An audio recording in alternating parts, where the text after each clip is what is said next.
फांसी जो फांसी जो फांसी जो अॼु जो जेको ही असांजो एहतजाज हुयो ही कश्मीर में जेकी मासूम 4 सालनि जी न्याणी सां रेप थियो आहे, उनजी वालदा सां रेप थियो आहे, उनजे ख़िलाफ़ ही असांजो एहतजाज हुयो।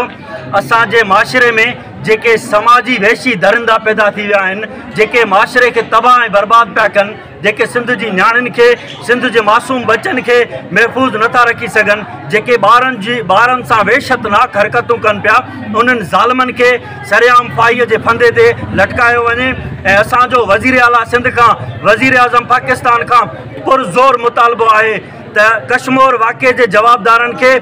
फौरी गिरफ़्तार करे सरेआम चौकनि ते फाई ॾिनी वञे, छो जो ही वहशी दरिंदा जेके पैदा थिया आहिनि, ही